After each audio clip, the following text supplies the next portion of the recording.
Hi, friends. My name is Eric Barnett, and I'm a singer-songwriter from Charleston, South Carolina, and you're listening to Songs of the Unsung. Songs of the Unsung is a podcast where I talk to fellow singer-songwriters about their music, their influences, and their songwriting process. On this week's episode, I have Cincinnati-based blues, roots, and Americana musician John Ford.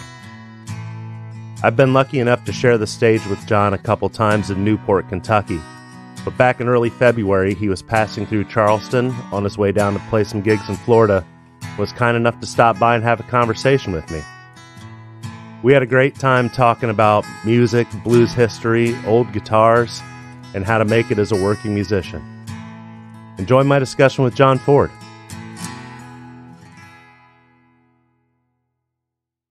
Hey, John, how's it going? Hey, all right. Thanks for stopping by, man. All right, thank you. Yeah, so John's in town. First time through Charleston, playing some gigs. Unfortunately, came through Charleston at the coldest week on record in a few years. So, of course. Yeah, I don't know if, people tend to not like Ohio too much here for one reason or the next, and they'll blame you for bringing this through, but I know you didn't. Yeah. I was going to make a joke about that, it's like, here I am telling jokes. Yeah, here you go. It's like I was going to say, hey, it took me a while to hitch up the trailer hitch to that cold weather and bring it all the way down here. I'll have to use that. I'm going to steal that, John. So I first met John playing with Matt Bauman in Cincinnati. We've shared the stage a couple times at the Southgate House. Actually, Newport, Kentucky at the Southgate House. And right across the river. Yeah. I often tell people that my favorite part of Cincinnati is Newport, Kentucky. Yeah.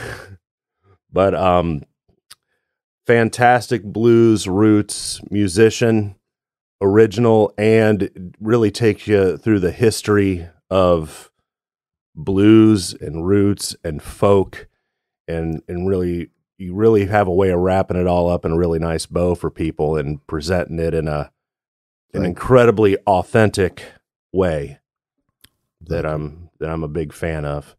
I also try to do a little bit of research on my guests, just so I'm not asking incredibly open-ended, awkward questions you've heard 1,000 times before. But I did notice that this is not John Ford, the director, nor John Ford, the British musician. Does that ever become an issue for you? Yeah. Yeah. Not really. The director's long dead, but right. I think the guy from the Straubs. The Straubs, yeah. I get sometimes people are like, now, are you from England? No, that would be the other guy. That's the other. That's one of the other John Fords. And then there's other ones that I know there's one guy that does country music and yeah, and at least a couple others. I've run across, there's so many Eric Barnett that's not even fair.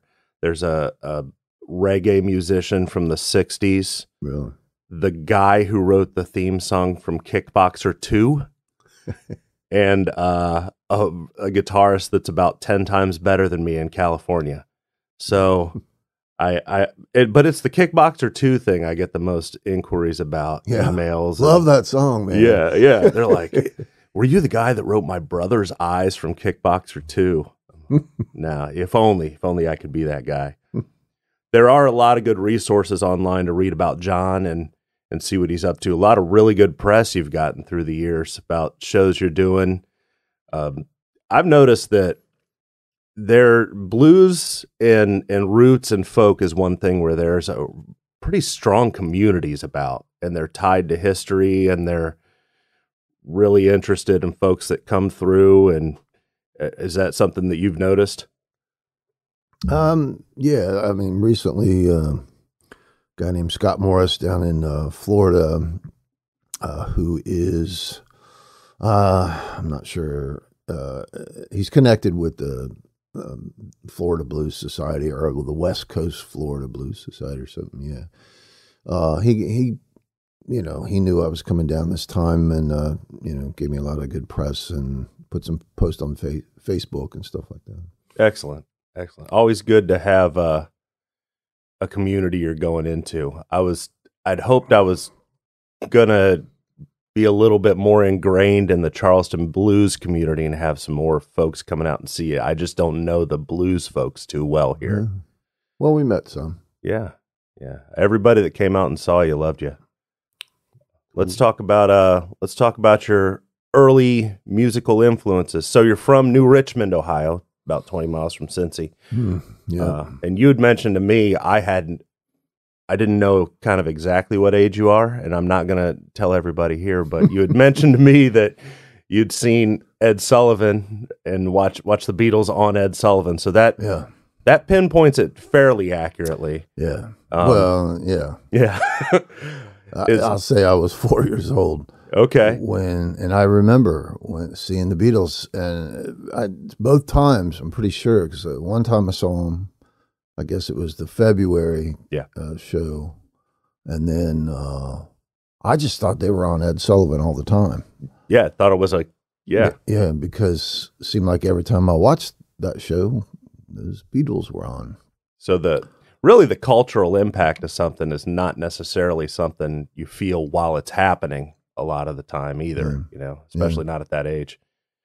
What was your first experience of music? Do you remember back to what initially got you? I don't remember, but my mother told me when I was 3 or 4, we started going to the store and buying records. Yeah. And I would just buy any record, I guess, because I still have a lot of children's records. And I would, she'd buy me a record, and then I'd want to go right home and listen to it and start, throwing a fit. So she couldn't get any other shopping done. So that's what, and I don't really remember that, but that's what she told me.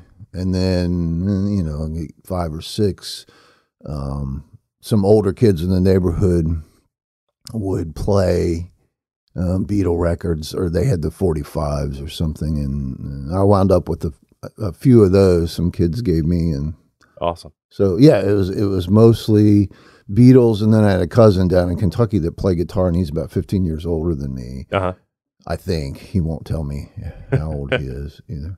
And he played a lot of Chet Atkins. And, oh, wow. And what I later came to find out was old folk songs. When I was a kid, I thought it was just country music, but he'd do songs like Freight Train and okay, just old folk songs like that. I didn't. It wasn't until I started researching folk and blues music that I was like, oh, okay, yeah, he was playing that kind of stuff. But now, was it having him come around with guitar that first kind of planted that seed of wanting to learn? Yeah, he lived down in central Kentucky, and he lived right by my grandma. So when we would go down to my grandma's house, I would immediately go over to my cousin Bill's house and listen to him play guitar. And I remember he learned to play guitar while he was in the Army, I guess. And I remember him playing the theme from the Bonanza show. Oh, yeah. Doom, doom, doom, doom, doom, Yeah. I thought that was cool. When did you start playing? I think I was 8. Uh-huh. My mother bought me a guitar, that Decca guitar I think I was telling you about, with a slotted headstock. Yeah. And it was like a toy guitar, $15 guitar at Kmart. And I brought it home and immediately wrote my first tune. Really? On the tuning that it came, the guitar was in out of the box. I didn't know how to tune the guitar, so I just made up a tune. Yeah. And I remember, I think I stole the title from a Herb Alpert a song called Lonely Bull. Okay. And I was like, this song is called Lonely Bull. And I don't know what tuning this is in, but this is what it is. Yeah, yeah. Because, guitars are pretty notorious about, until your Easter bunnies get drunk at Easter, or whatever way of memorizing strings are tuned. Like, okay, yeah, that's now I know that. Oh, I never. John just learned something. Yeah, but yeah, it's when you get it, like tuning and then getting over the pain of the fingers and figuring out how to use both hands at the same time. But yeah, if the second you get a guitar, you're like, I'm writing a song. That says something. Your parents should have been warned at that point. Yeah, I think my mother was worried. She always said, "Don't play in those old bars. You'll get killed somehow. You'll get shot somehow." Now, did you have somebody kind of teaching you? Would your cousin come along and show you a few things? And cousin, yeah, showed me a few chords. I got a book. I got the Mel Bay book. Yeah, and learned how to play some chords from that. And Bill would show me a chord here and there. And yeah, I never really did take guitar lessons. I had piano lessons, but never took guitar lessons until I got in my 20s, and then I took one from a buddy of mine, and maybe another one, I forget. But yeah. So learned a lot of bad habits just because you were sort of teaching yourself that. Which the thumb stuff, where the thumb comes around on the neck, and plays the bass strings a lot. But classically, I guess that's wrong. You're supposed to keep your thumb at the back of the neck or something. But whatever. My cousin did that, and all the old blues guys did that. So I always my thing was always, and I do that as well. And every time somebody would say, that thumb really needs to be on the back, and you have to have this arch with your left hand. And my moniker has always just been, I saw Hendrix do it, so it's not wrong.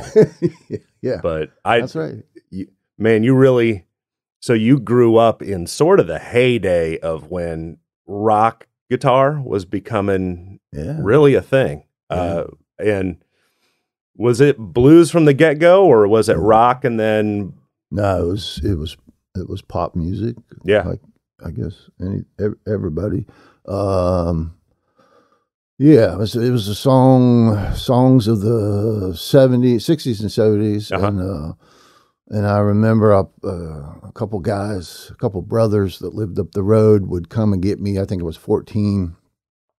And I had an electric guitar, but it was a Hagstrom or something. Oh, yeah. It was like a cheap Hagstrom, and I wasn't playing with a pick then, I was just finger picking electric. And then I soon realized that, man, to get that kind of chunk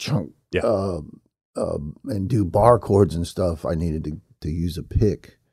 So I think at that after that experience, I started to use a pick. So did you have like a band that you were playing in at the time, high school band and stuff, or? Nah, when I was 14, those guys, I think they kind of dropped me and started another band, and I wasn't really in a band until 16. And then my best friend's older brother, he had a guitar, and we started a band between, I think he was out of high school at that point, but some other guys in high school, we had a keyboard player, and my friend that lived like 3 houses down was the drummer, and so we had a little 4-piece, and I think I played acoustic guitar. Okay. And we did, we tried to do whatever, like I remember doing some Bread songs and some Peter Frampton songs and that kind of stuff. Were you writing your own stuff through this time?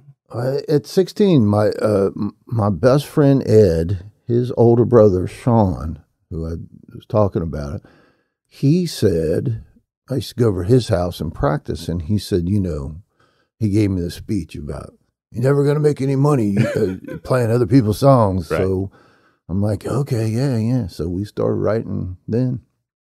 I can't remember anything we wrote, but.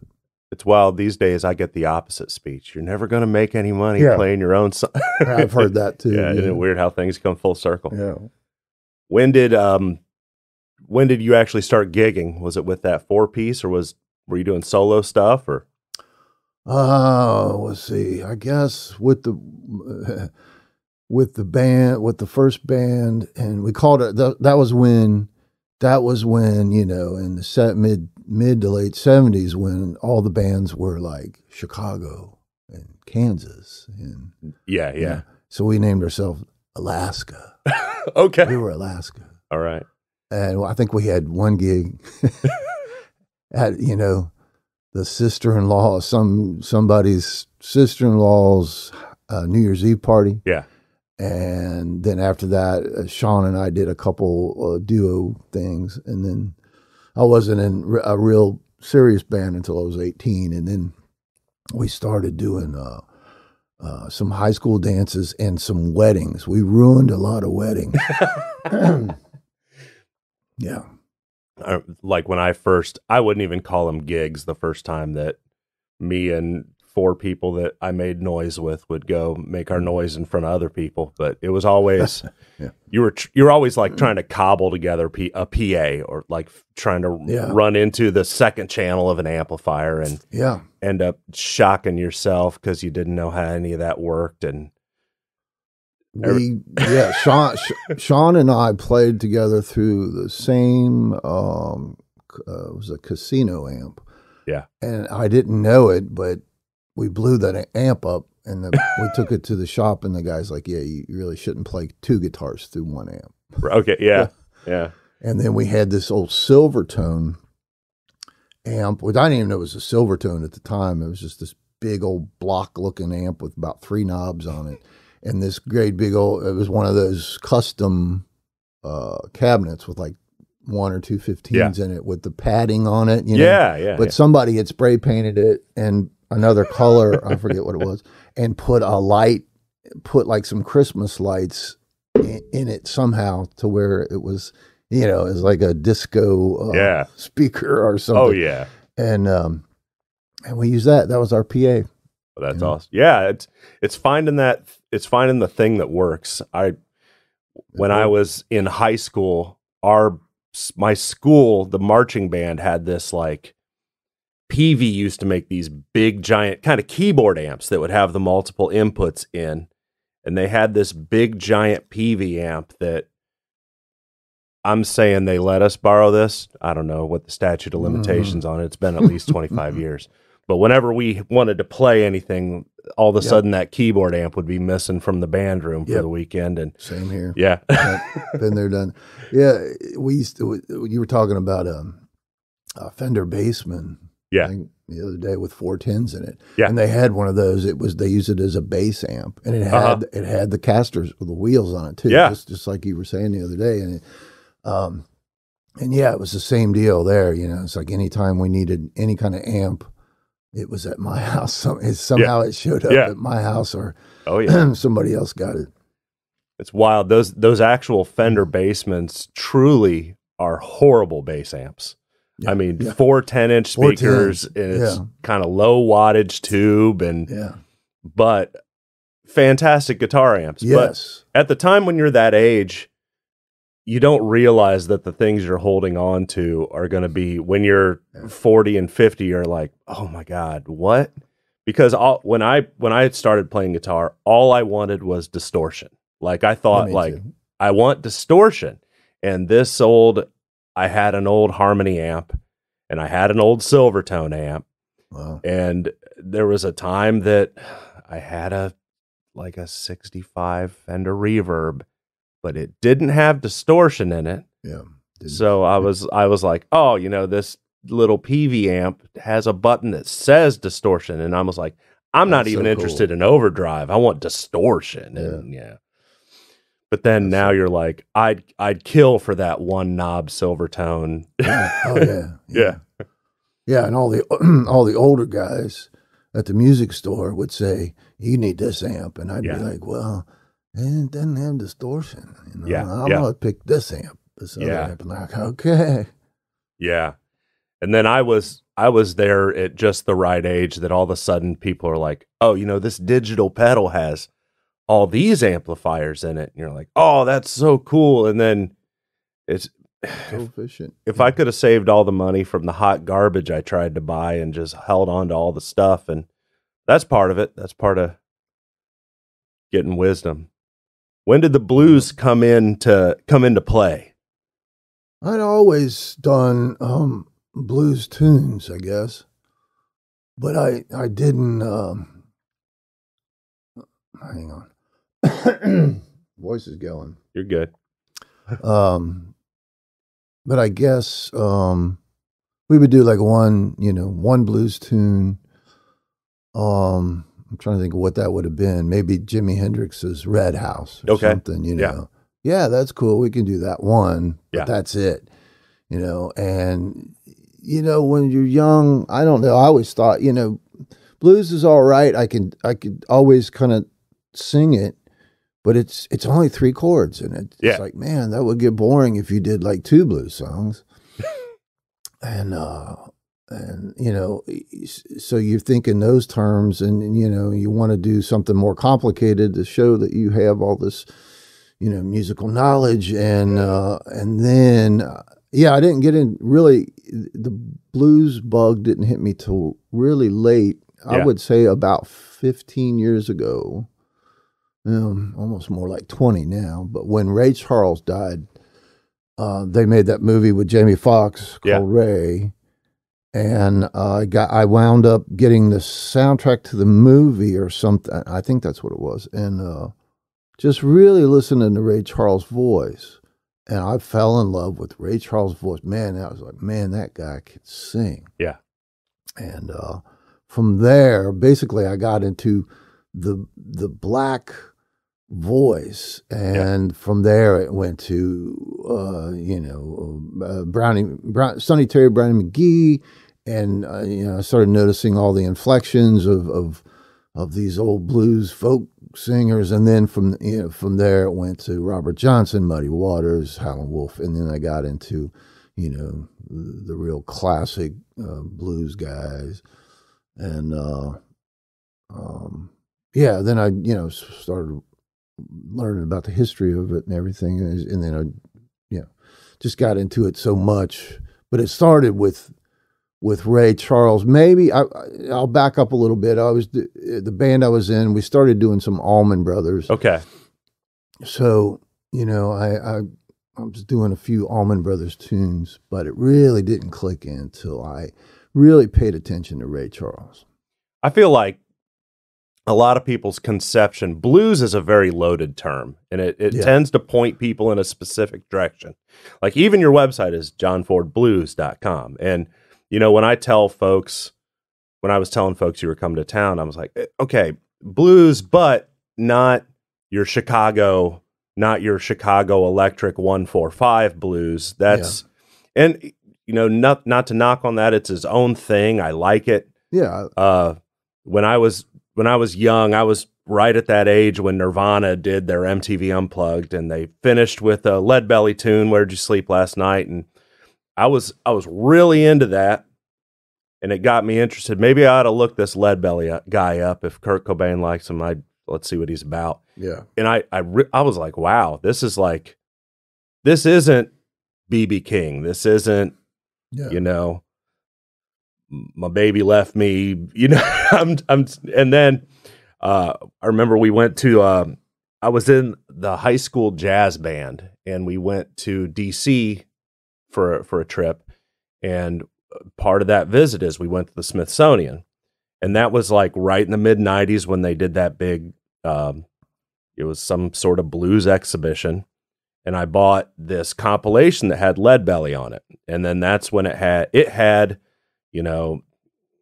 Sonny Terry, it had Lightning Hopkins on it. It had all the kind of acoustic, more, the Mississippi Delta acoustic stuff. And I was like, this isn't, and that, and this is country blues.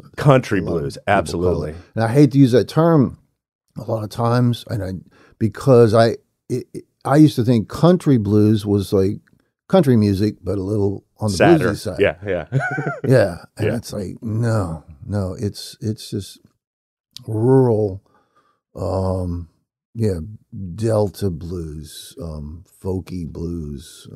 Country does owe a huge debt to the blues, especially to those you know, field song, folk song, blues. And so a lot of people look at like the blues also did a thing where it went to England and all those guys really started getting into Muddy Waters and getting it, but that's more kind of electric blues, you know, Clapton and even the Rolling Stones wanted to be a blues band. Yeah. But that's when people think of the blues, I feel like they immediately go to that and not to, man, when I see you play, Roots is very appropriate because it's blues, it's folk, it's acoustic, it's solo. You know, on your recordings you have upright bass and you have drums and you have some piano here and there and harmonica and things. But to me, it's very like going through the South. It could be the soundtrack of a Ken Burns documentary, or it could be a Coen Brothers movie, you know. Awesome. I think a lot of people, I know what you're saying. I think a lot of people, when they think of blues, unless they're 90 years old, their first experience of the blues was Eric Clapton or John Mayall. Yeah. They think of electric guitar players, and it's kind of like if you go to see like the blues, what do they call it, the IBC or the blues contest that every blues society has. I always kind of viewed that as more of a guitar fest where it's like these, it's whoever can play the fastest guitar. Yeah, it's blues, but it's still electric guitar based, and it's who can play the coolest and the fastest. And that tends to be the definition of the blues, whereas I think of it as, it's like, the real blues to me is some guy in Mississippi sitting down at an old bar and playing a guitar that's barely held together, you know, or it's not the best guitar. And I see like a lot of probably rub some people the wrong way, but you know, it's people that have a lot of they have 12 guitars and you know, they're all just immaculate and the greatest. Whereas, like, you know, the guys that I've seen play would have like a Hondo 2 guitar, and it would be pink sparkle. You know, they probably got it at a pawn shop, and it was probably the cheapest one they could get, and it was like, I'll take this one. And it was a T Model Ford, the blues singer T Model Ford. I used to play this old Peavey, I don't know what it was. It was like an Explorer, you know. I mean, it definitely looked like a heavy metal guitar, but that was probably all that was in the pawn shop that day or whatever, you know. Yeah. I remember when I was in college, I'd taken a class on, the class itself was just called The Aesthetics of Black Music. And it was an elective in the School of Music that I was in. And they brought a blues guitarist out of Toledo, and man, for the life of me, I can't remember his name. Blind guy, and he had 2 jazz masters, 2 just of the oldest jazz masters, and one of them he had all these like nickels glued to it. Oh wow! And I'm just like, why, you know, is that part? At the time, I'm 18. Is that part of the sound? Like, nah, I'm blind. I can tell which one's which. I guess so. Yeah. Wow. And then I just remember at the time I was so into gear and, I have to have this and that and this and that. And he came in with a little 1 knob, probably 5-watt amp that looked like it was about to blow, and plugged in, and with 1 amplifier and a guitar. And he just, to be able to go with this minimal thing that, like you said, isn't the newest, isn't the best. It's what they could get their hands on and what they can afford, and that's probably what's putting food on their table, you know, and that's a special thing, you know.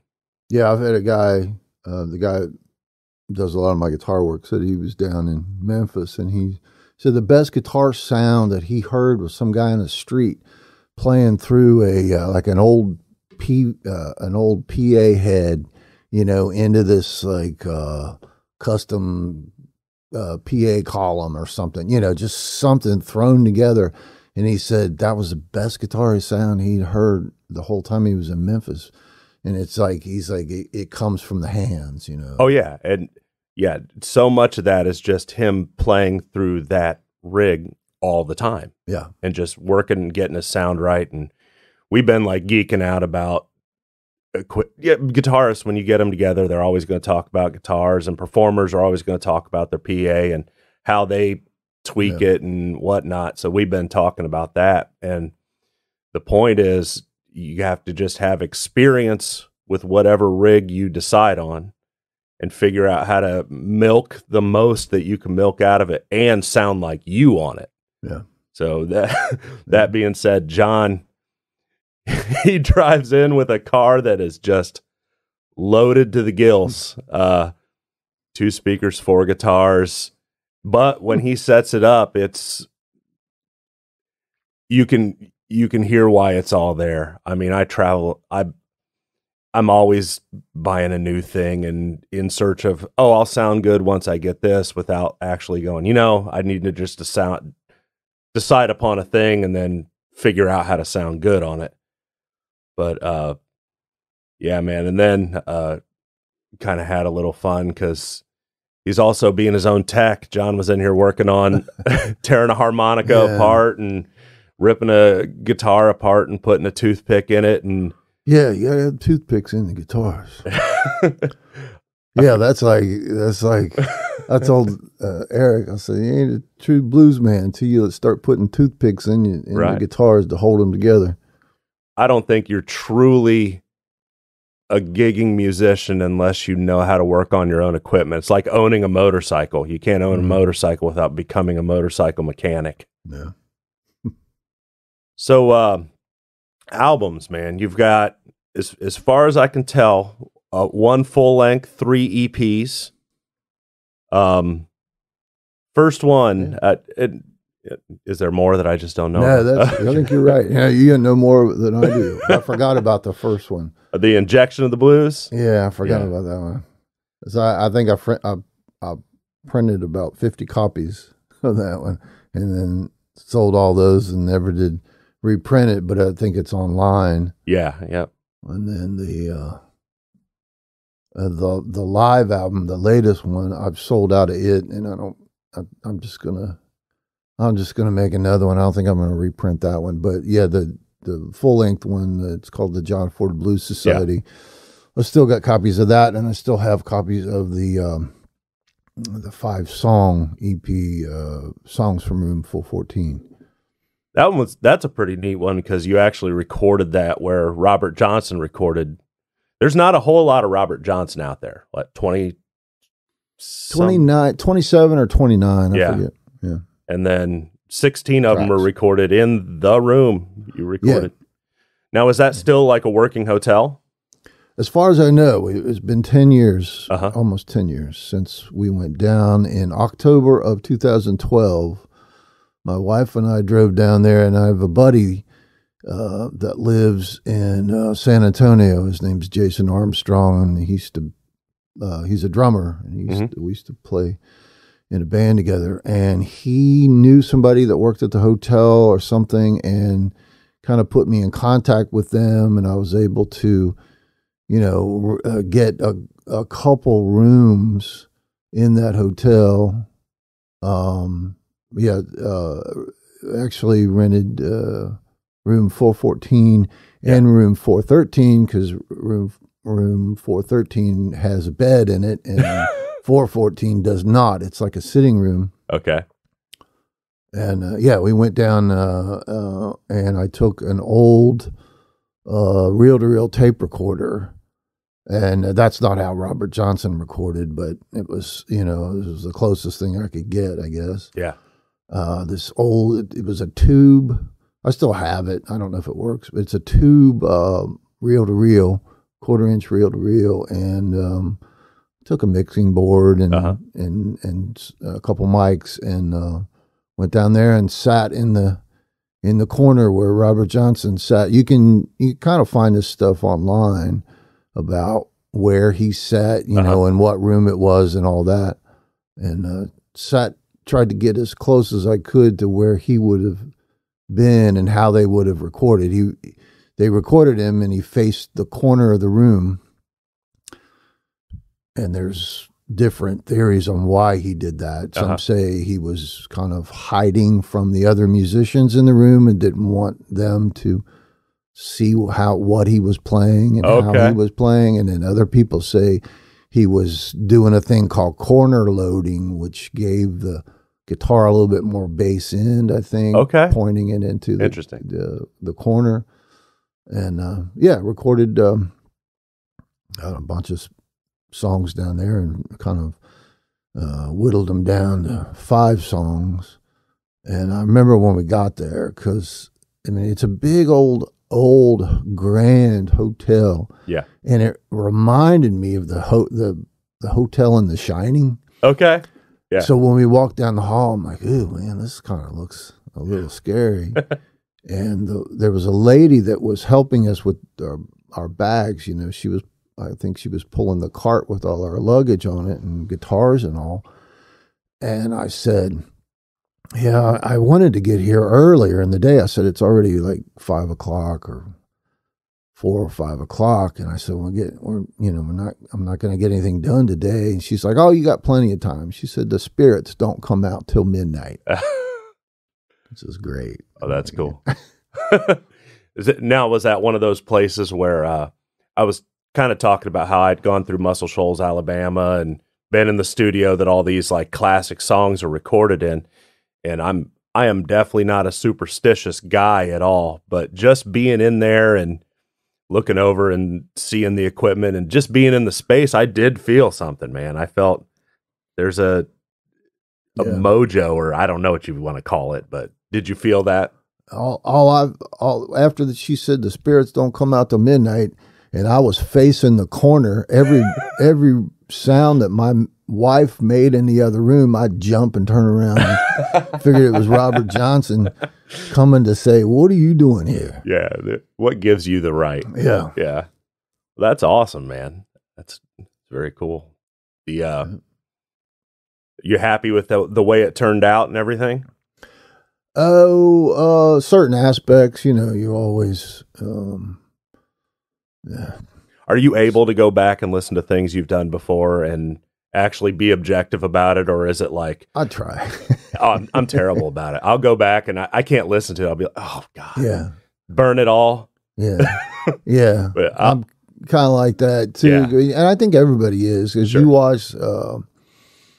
I watched something where Paul McCartney, and it was back when George Harrison was still alive, and it was where the 3 Beatles, minus John Lennon, had met. They were together with George Martin, and they were going over the tracks, and George Martin was sitting there pulling up single tracks, and I noticed. I think it was on Golden Slumbers. Paul McCartney's kind of like the camera's on him, and he kind of sings along on a certain point in that song. He's like kind of mouthing the words, and he kind of cringes. Really? And I know it was because of some note he hit or something that he didn't like, and he was just like, give it the cringe, like, oh. And Golden Slumbers of all tracks, that's like one where my brother and I are huge Beatles fans, and we'll even talk about that. We've talked about that song for, I mean, to us, like part of what I haven't liked about this Let It Be documentary that comes out is I don't want to see my heroes argue and make mistakes.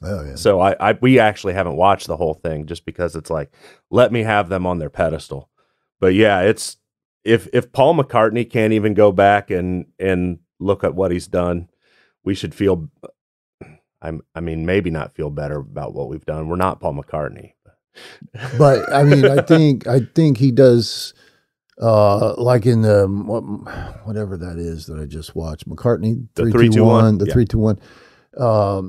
3-2-1. He does like a lot of the stuff he did that he points out to Rick Rubin, and Rick Rubin's standing there going, yeah, this is awesome, and he does like McCartney does, this is I like doing this But I guess what I'm saying is, there is one song that at least that it's kind of true with everybody that it's hard to listen to yourself. Yeah, I know Mick Jagger always says he can't listen to stuff. Yeah, I'm very leery of people that think everything they do is gold. Yeah, I don't know anybody that I think that thinks that. But. Yeah, the full length record, the John Ford Blues Society. That sounds like a true studio production. Where'd you record that one at? Oh, in Chris Warner's living room. Okay. Well, Chris, you done good, dude. Yeah, we started. I think we started doing just solo stuff, and then I wanted to put drums on it after the fact, and some other stuff after the fact, which. I probably shouldn't have done. I guess if I was doing it again, the thing is, like, I just read something where Keith Richards said, you record with everybody in the room at the same time and all that stuff. It's hard to go through. It's the hardest thing is to do drums after. Yeah. If you're not going to have everybody in a room and you're going to build it up the way that modern production is done, and the way I do, because I don't have any friends, so I just play everything by myself. No, I can't. I'm hard to work with, is why. So I just play everything by myself, and I start with drums, but it doesn't capture people in a room. Although when I listen to your record, I thought it was people in a room. So you did good. All right. Who's playing on that record with you? Oh man. Rick Howe is the harmonica player on most of the stuff. I think I did one harmonica part, and Johnny Cole plays drums, and he plays a little dobro slide. He's actually a dobro player for the Cincinnati Blues, or the Cincinnati Bluegrass All-Stars. Okay. I think that's what it is. And who else? Now I can't think of everybody's name. It's hard. It's hard when things go digital. Chris Warner played the upright bass on all of it, and then now I'm blanking on the keyboard player's name. I think that was it, though. Yeah, I can't think of his name. Jesus. We got a lot of good reviews on the record, man, and for a reason. It's a great record. It's my attempt at doing blues, although it's not all blues. But that, I guess that's me.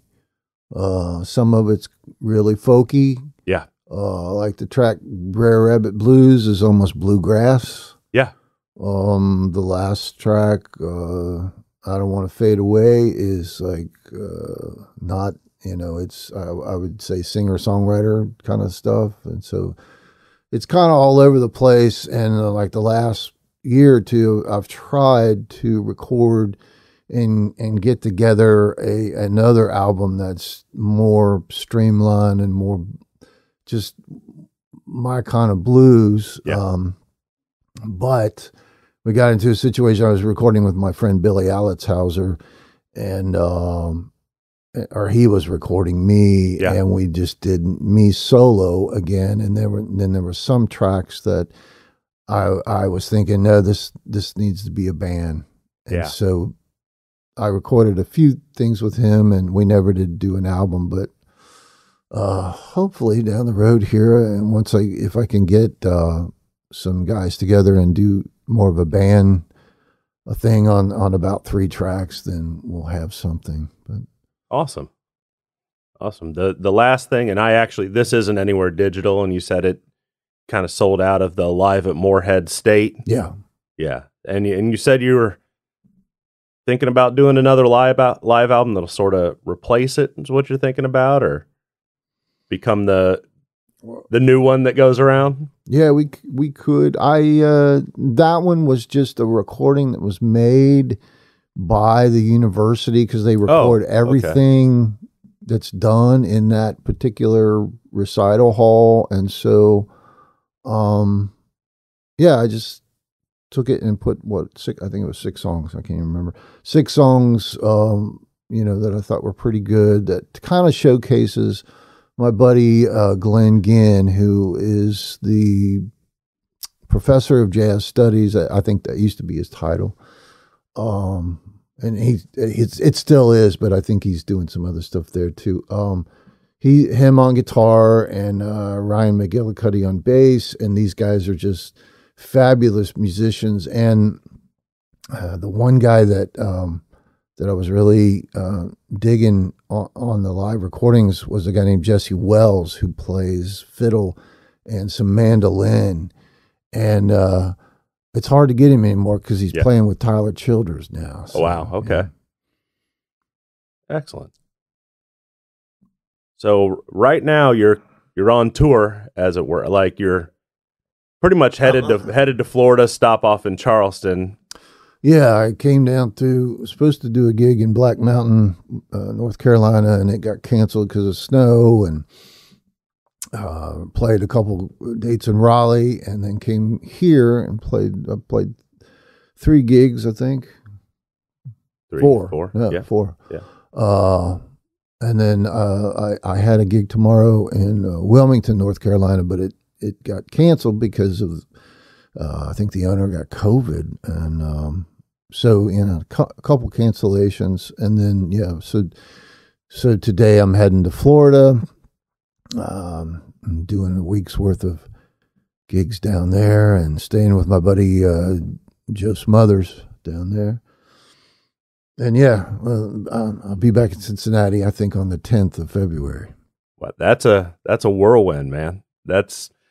We know when people in general have a notion of a touring musician, and I'm sure that exists for 1% of the population, or the population of touring musicians, where, there's a bus and there's a roadie, and touring musicians get to wake up from their really nice hotel room at 3 p.m. and walk in and get handed a tuned guitar and walk out on stage to a ton of screaming fans, and then get some catering and then take the limo back.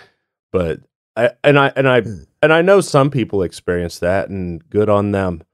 But I think the life of most working touring musicians includes a lot of cars, a lot of miles, a lot of fast food.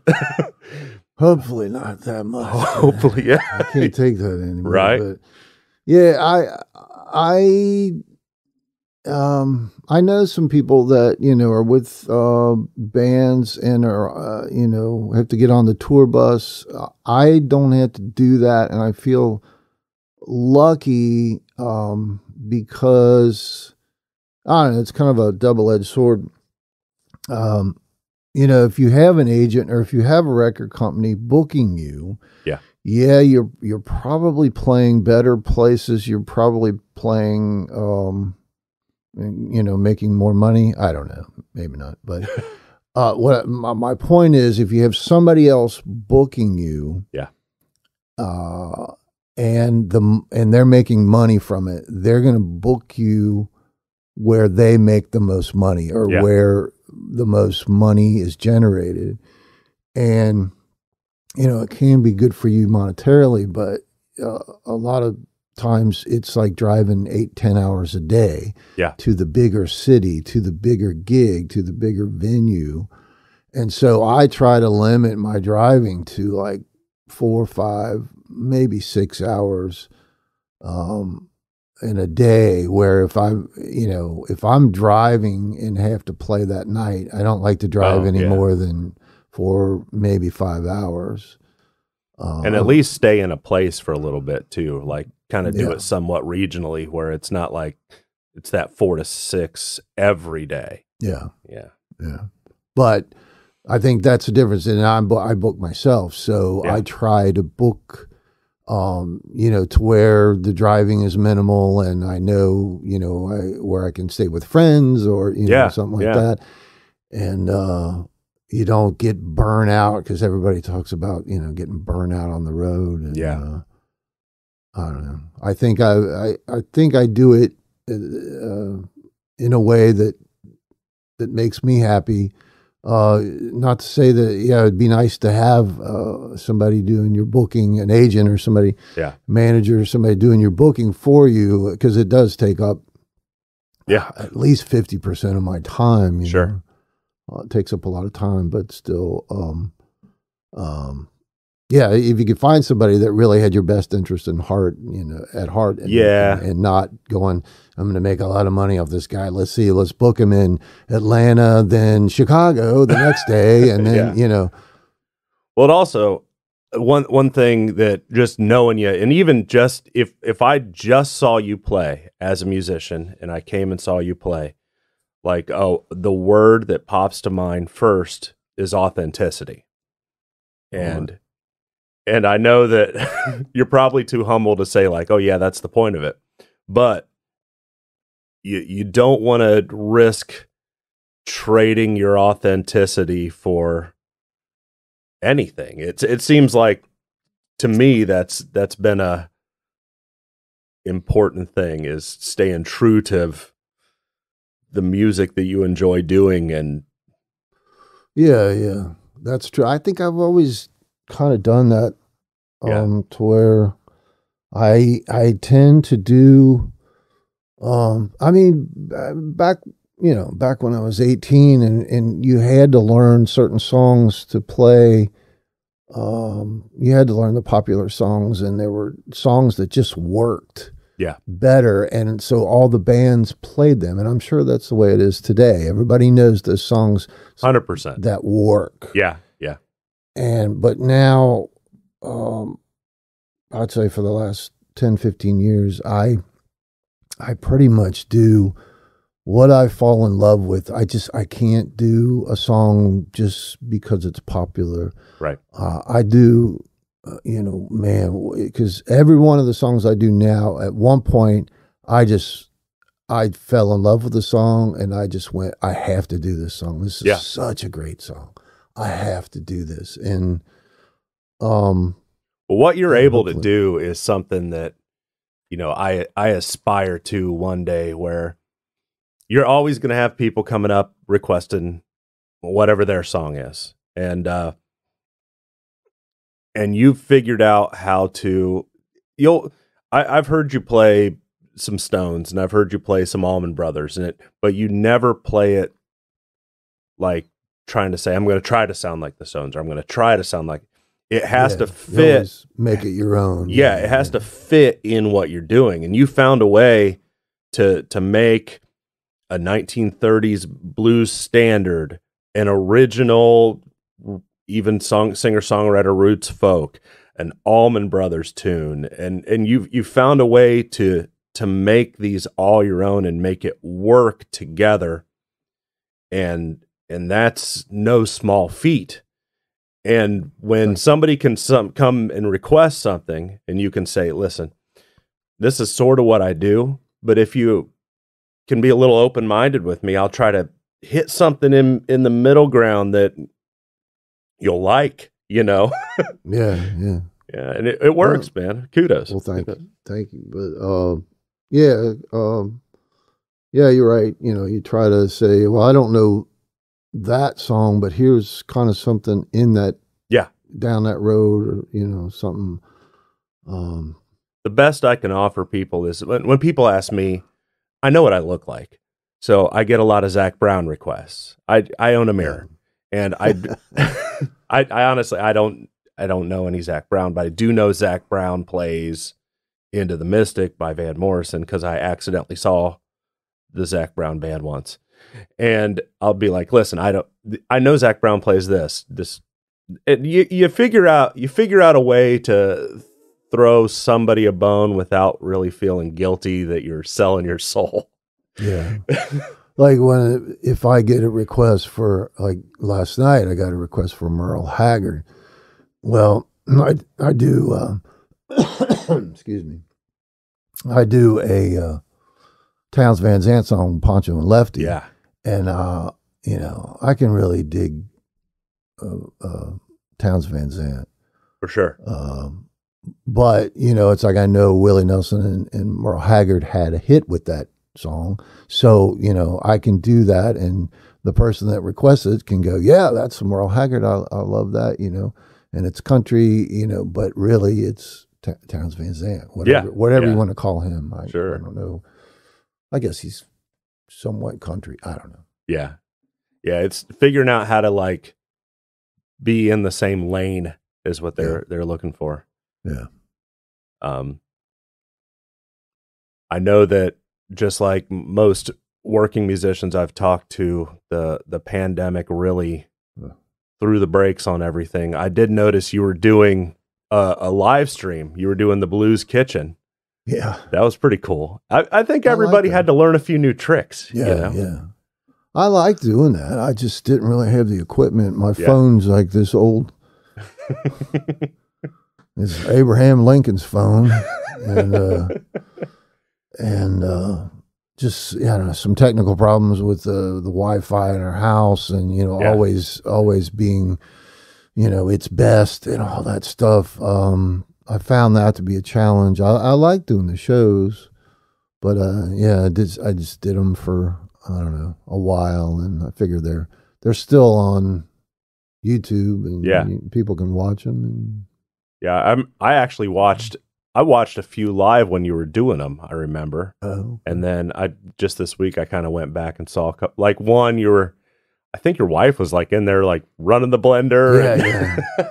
Those were the best. Yeah, it was like Pam would be in there cooking, and that's why I called it the Blues Kitchen, because I was right there while she was cooking, because during that spring, you know, of 2020, she was cooking meals for people and stuff, you know, because nobody knew if they could get out and, you know, and go to the store, and we would get big shipments of vegetables brought in, and people would, you know, come in and buy the vegetables off of us, and I don't know, all kinds of things we did. And her being in the kitchen at the same time just made it real, you know. Yeah. Oh, yeah. It was like, authenticity, man. Yeah. Back to it.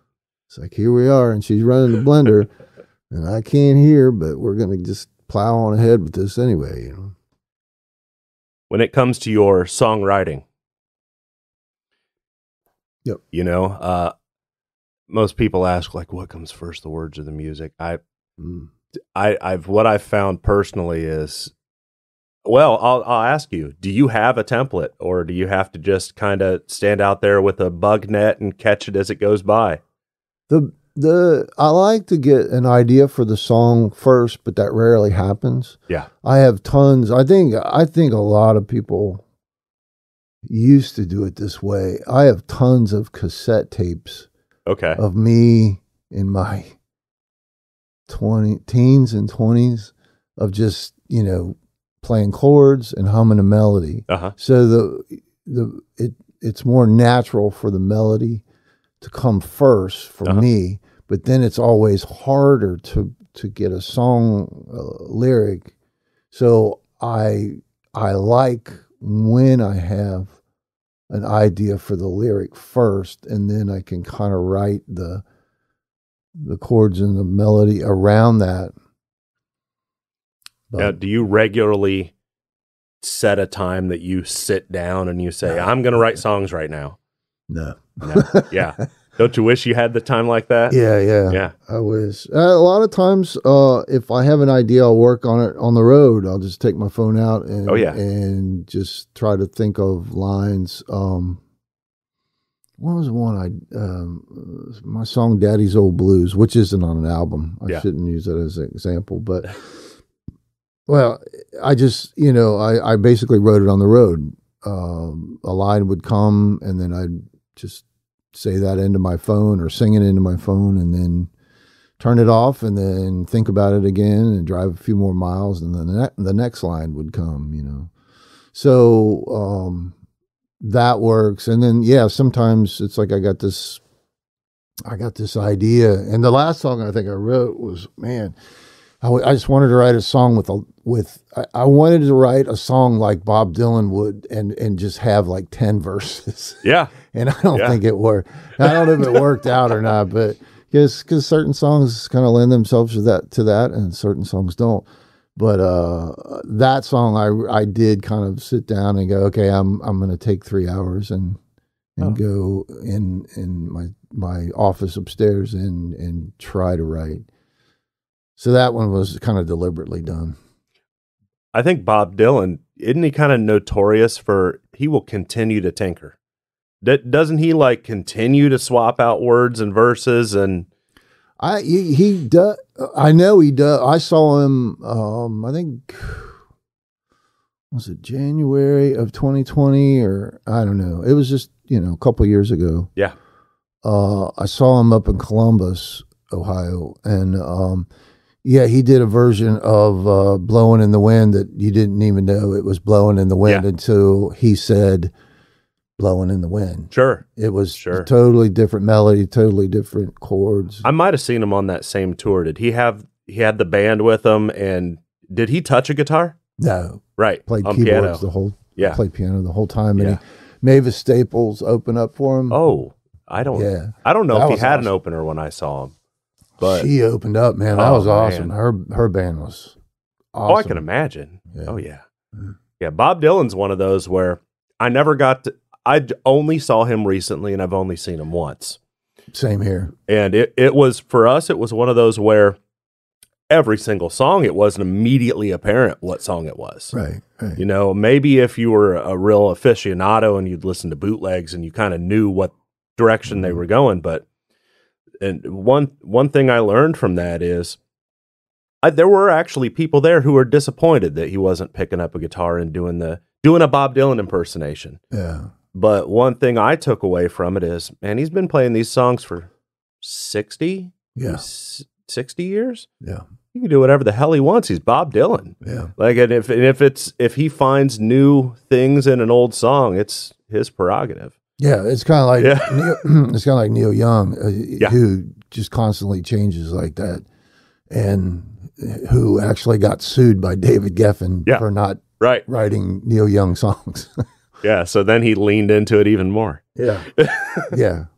Now, when you start writing a song, I know when you play things, more often than not, you're playing solo, you're tapping a foot, playing a harmonica, playing a guitar. Yeah.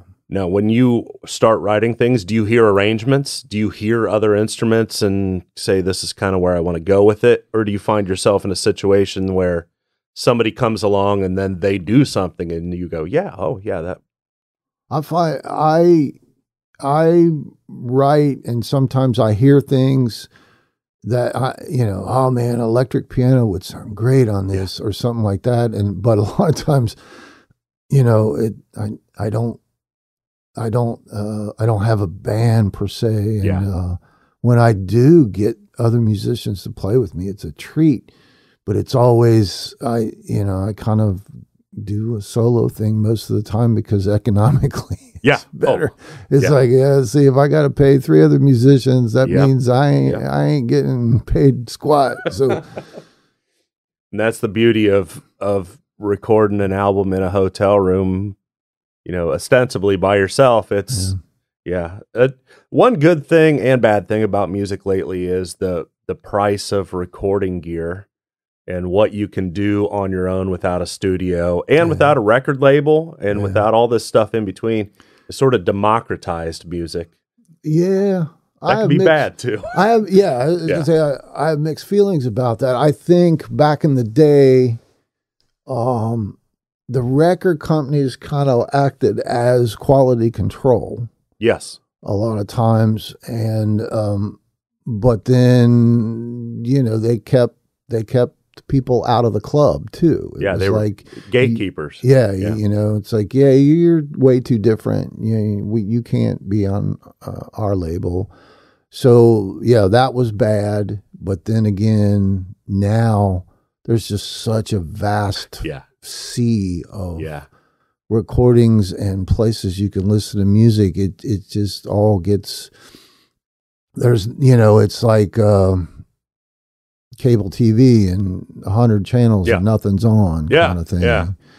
Where back in the day you had 3 network channels, and if, everybody was watching Ed Sullivan, or everybody was watching this and that, and now, it's a give and a take, man. I mean, like, one hand too, you think about it, record labels have always pretty notorious about making sure no money leaks through to the artist.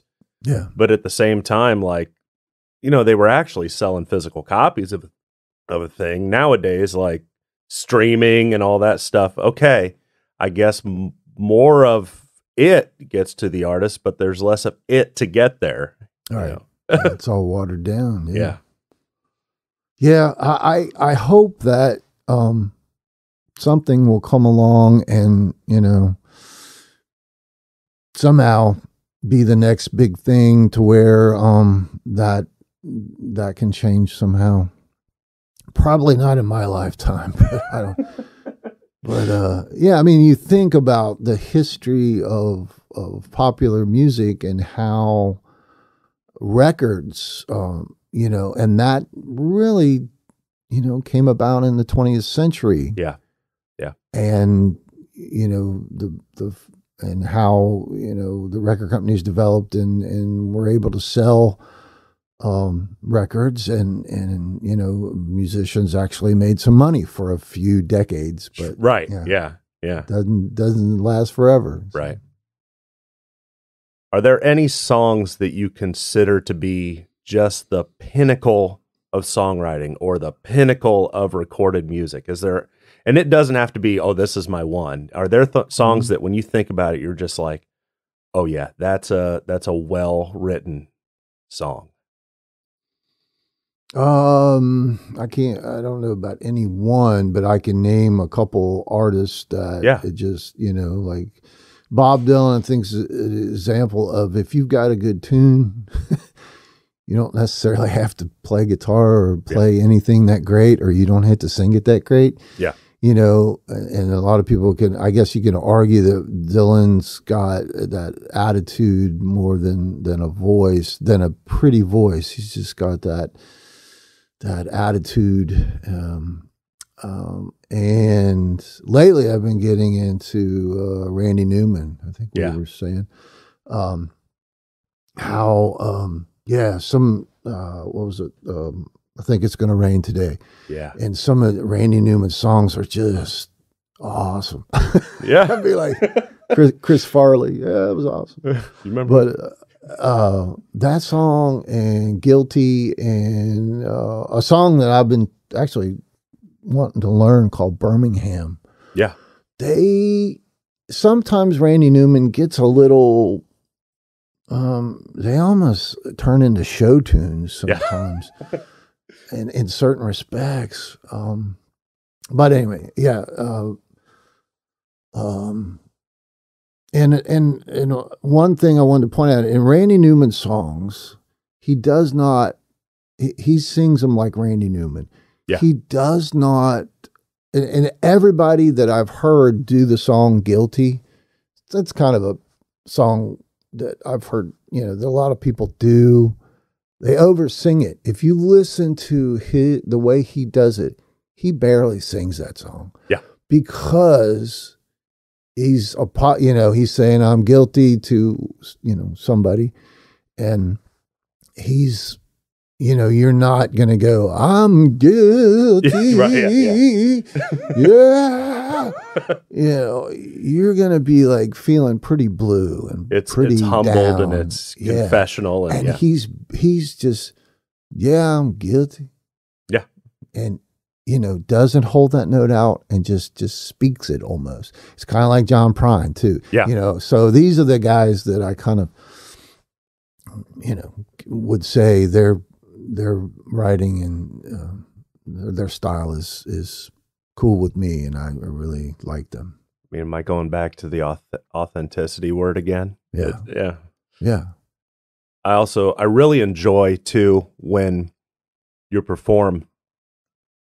There's a lot of history that you talk about, history of the songs, the context of where they were written in.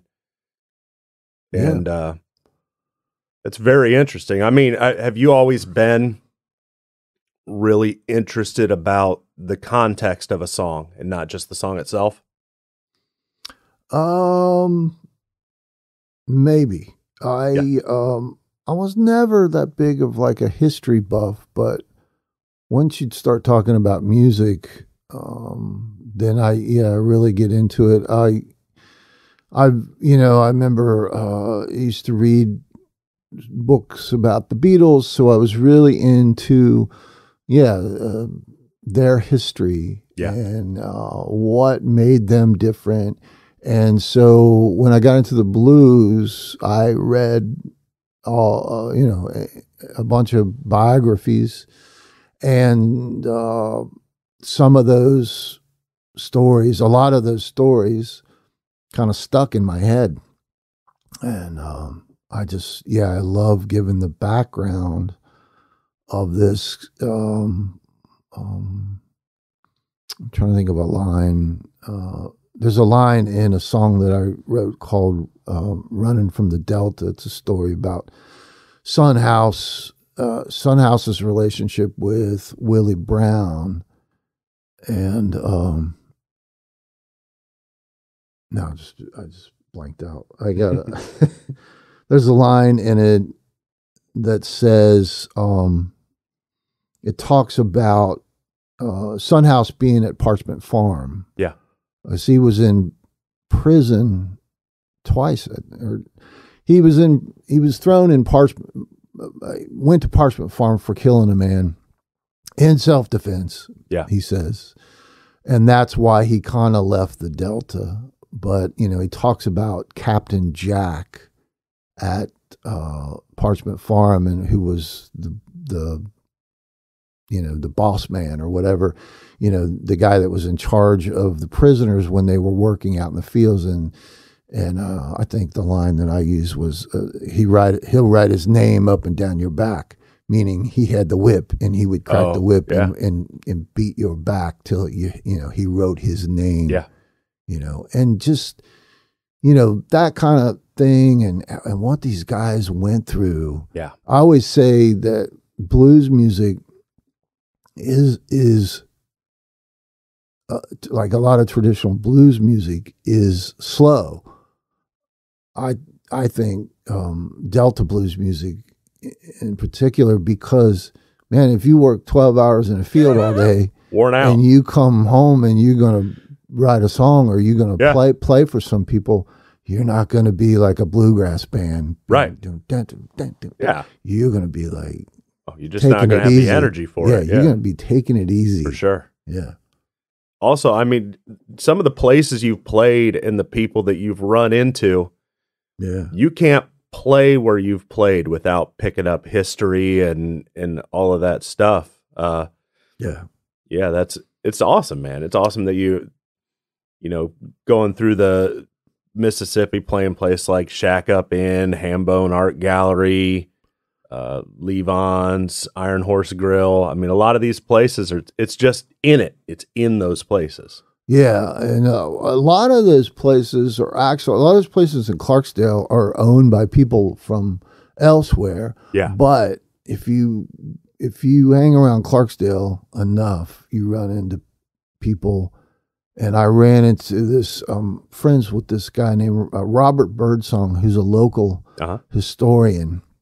And he has told me so many stories that I'm indebted to him, man, because he does these walking tours, like when the Juke Joint Festival goes on in April, he'll do like these walking tours, and I've sat down with him and just talked about things that I've read, and I'll say, what about this? Have you ever heard of this? And there was one particular instance that I said I read in Howlin' Wolf's biography that he met his mother.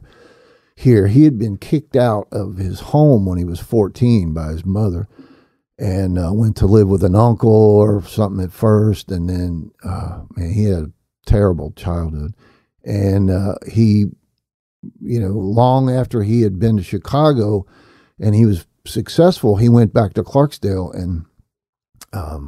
and somebody said they were in Wade Walton's barbershop. And I'm telling Robert this story, and I said, I heard the story, I read the story, that he's in Wade Walton's barbershop, and a cop comes in there and says, well, your mother lives right down the street here. And he said, no. And he went and met his mother, and it didn't go so well. She was kind of a religious zealot, and she basically disowned him for playing blues music, the music of the devil. And anyway, Robert researched that, and the next time I went down there, he walked me through. He said, this right here, we used to be Wade Walton's barbershop.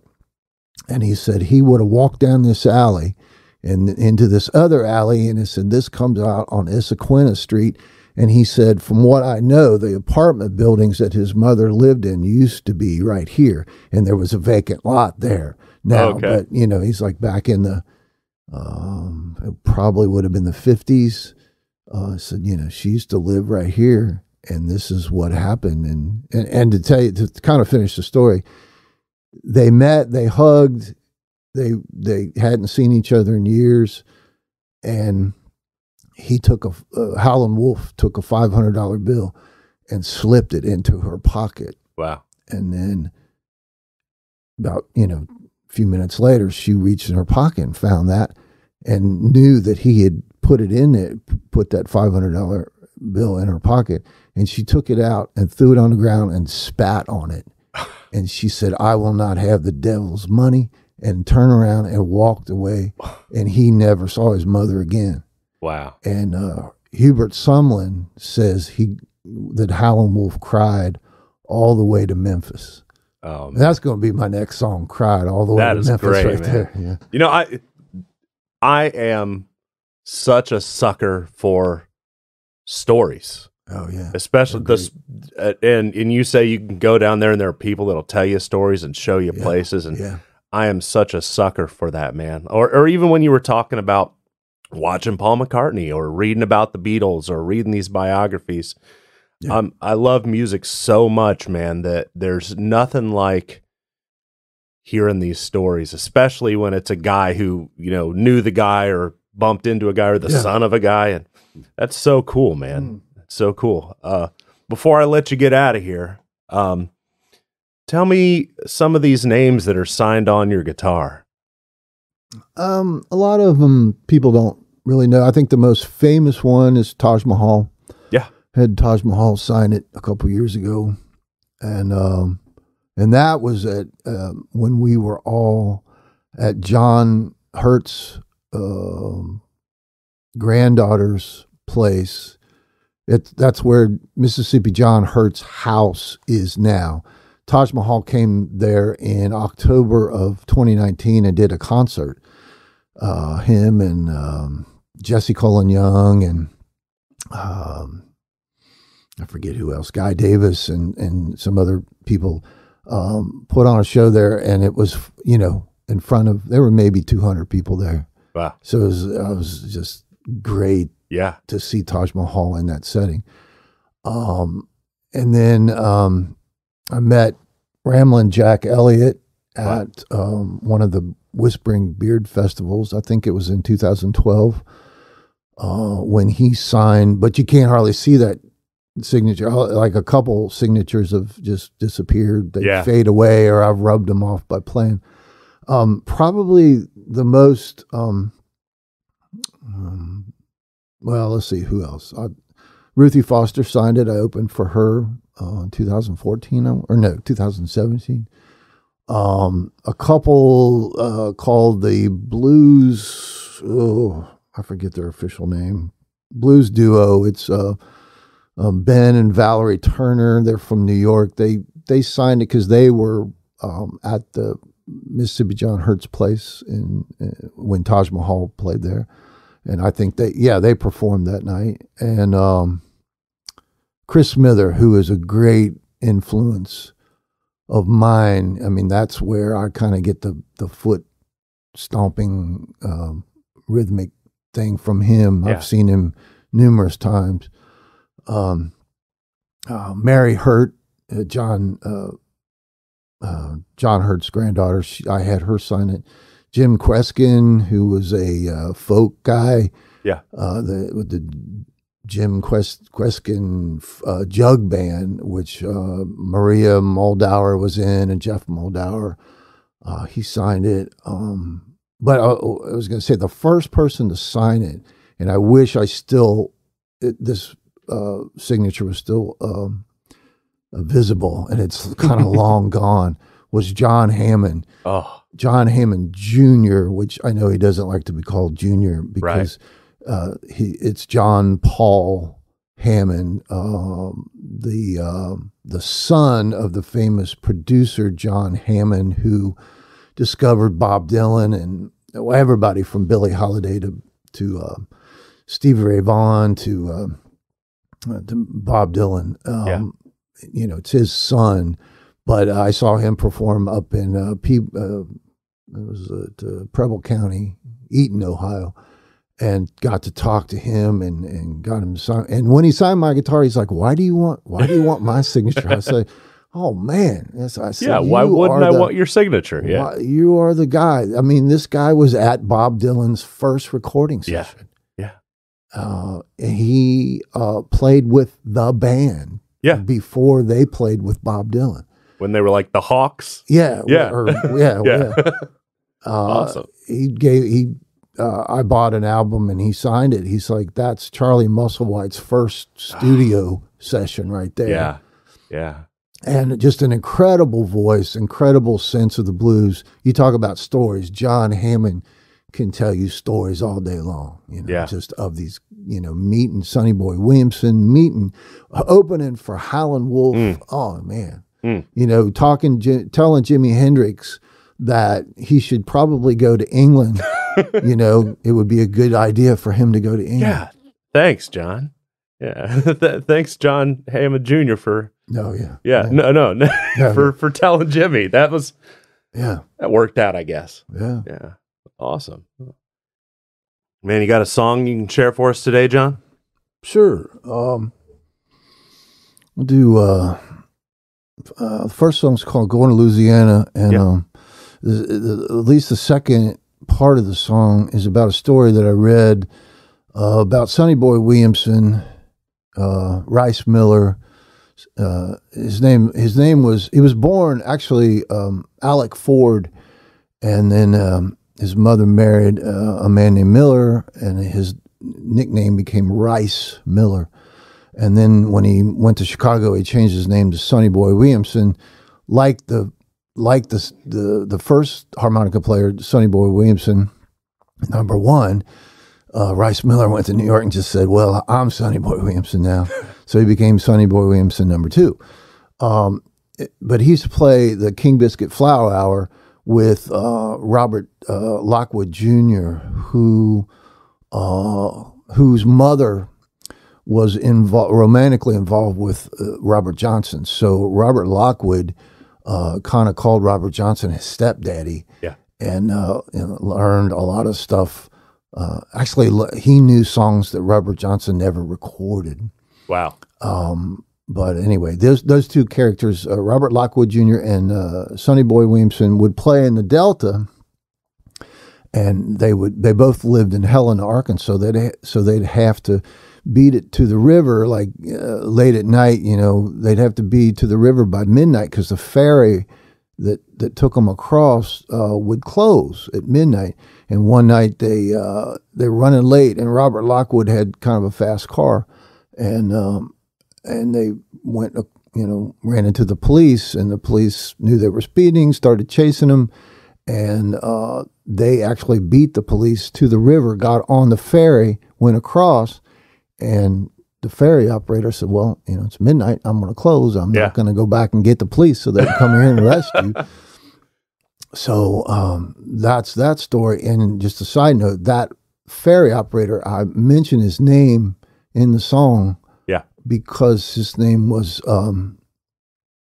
Jenkins. No, I can't remember.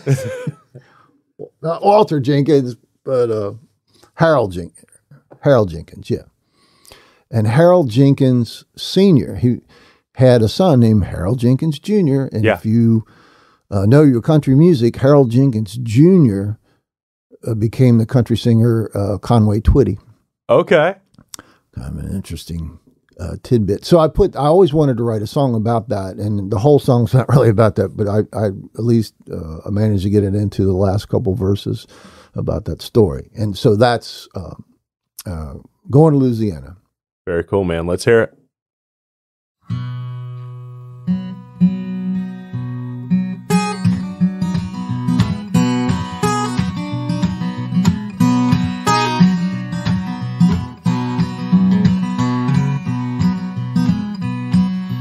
Johnny Lee stole his woman away from his best friend.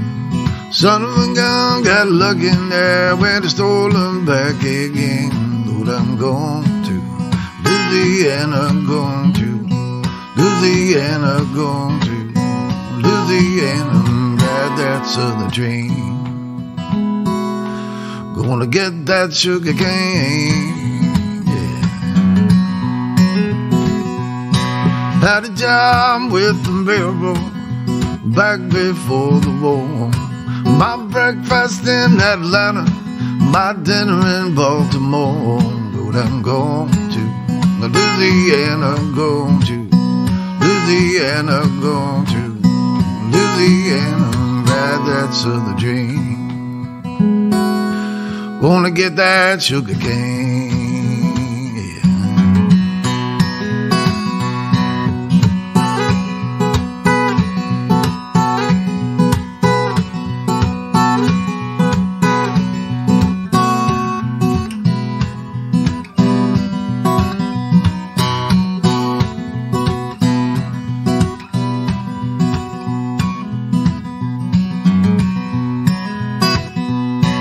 On Highway 61, there's a police man. He's been chasing us since Lula with a pistol in his hand. Lord, I'm going to Louisiana, going to Louisiana, going to Louisiana, ride that southern train. Gonna get that sugar cane, yeah. Well, we saw old Harold Jenkins, and we took that ferry ride, and we left that Mississippi highway man sitting on the other side. I'm going to Louisiana, going to Louisiana, going to Louisiana, ride that southern train. We're gonna get that sugar cane.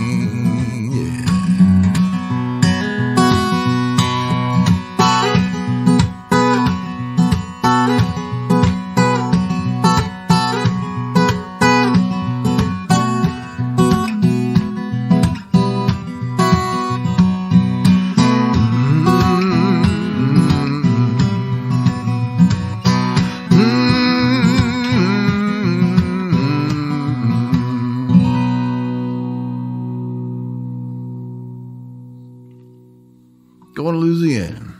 Very good, man. I like that one. I do too. I really like that one. Is that a new one? Yeah, that's a newer one. Excellent. Before you go, want to leave us with one more song? Sure. This is a song called Fannie Lou Hamer. Fannie Lou Hamer was a civil rights activist, or became a civil rights activist in the 60s because she was a sharecropper living in Ruralville, Mississippi. And of course, Ruralville's right along Route 49, right? I mean, you go down from Clarksdale, Mississippi, you go south on 49, and you run into so many iconic towns. And Parchment Farm is on that road. Indianola, where B.B. King's from, is on that road. And then Ruralville, where Fannie Lou Hamer was from, and actually she's buried there. anyway, she was a sharecropper, and they tried to her and other black folks in the area tried to register to vote in the early 60s. I want to say it was 1962. I could be wrong. They tried to register to vote, and they had to go to Indianola to register. And the way the Jim Crow laws were still working in the early 60s, they had to take a literacy test and all this stuff that took hours. Yeah. And then they would make the test so hard that they couldn't pass it, and all this stuff. And, oh man, I could go on and on, but let's just say she had a really hard time registering to vote. And then she testified before the Democratic Credentials Committee in 1964. And Martin Luther King testified too, and they televised all this. And when Fannie Lou Hamer got up there and started telling her story, which is kind of what this song's about. Yeah. How hard it was to register to vote. President Johnson at the time called a press conference just to get her off of TV. Wow. He didn't want the American public to hear her story. So he called a press conference, and everybody thought he was going to announce his running mate for the upcoming election. And I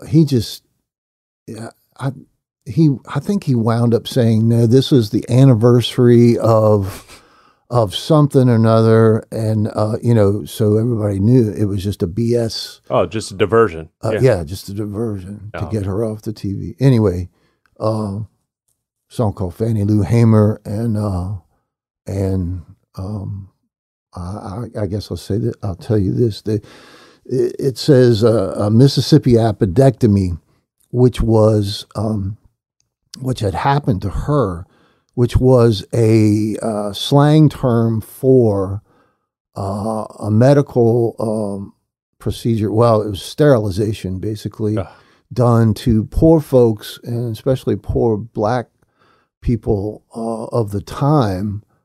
They would go in for a routine operation, say, an appendectomy. Yeah. And while they were in there, they would, do the procedure to basically sterilize them so they couldn't have any children. And she went in, I think she had like a tumor or something on her ovaries or something, and she went in and they basically, had done the procedure, the sterilization procedure, and she didn't have any children at the time, so she couldn't have children after that point. But she wound up adopting. But anyway, song called Fannie Lou Hamer.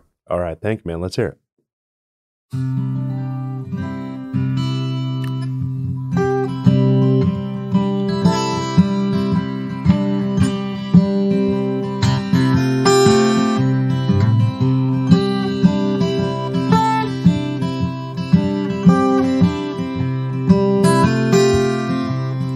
Fannie Lou Hamer's got something to say, Lord, something to say. They took them cameras and they took them away. Mr. LBJ, they took the cameras away, Lord.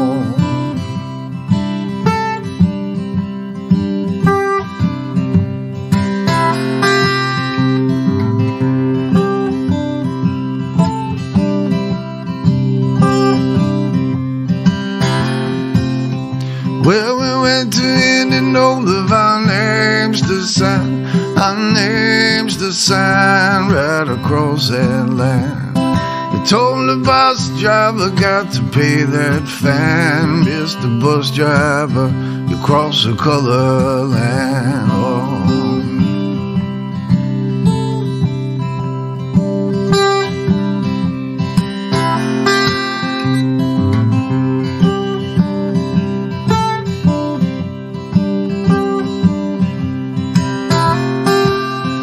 Well, they said in Mississippi ain't ready for that, ain't ready for that, ain't ready for that. Had to leave my home, had to leave that shack, had to leave that shack, can't never go back. Oh mama, what they done to me? Got my Mississippi appendectomy. Oh mama, what they done to me? Got my Mississippi appendectomy. Got my Mississippi appendectomy. Oh.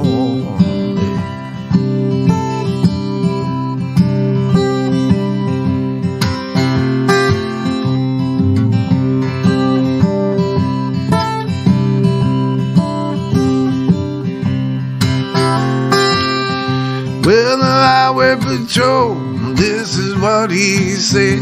This is what he said. This is what he said. Gonna make you wish you was dead. Make you wish you was dead. Make you wish you was dead, Lord.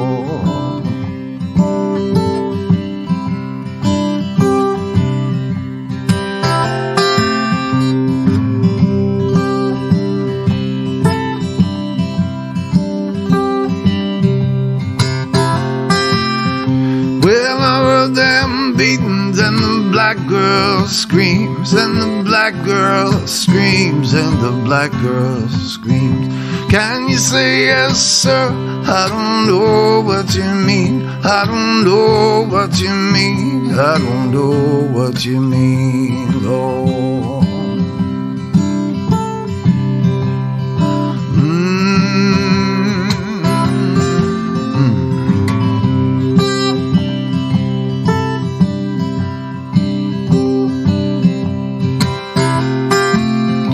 Well, and then me down, tap my hands behind me, tap my hands behind me, tap my hands behind me.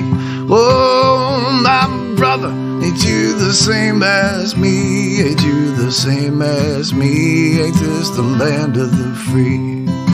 Oh, mama, what they done to me? Got my Mississippi appendectomy. Oh, mama, what they done to me? Got my Mississippi appendectomy. Got my Mississippi appendectomy, Lord.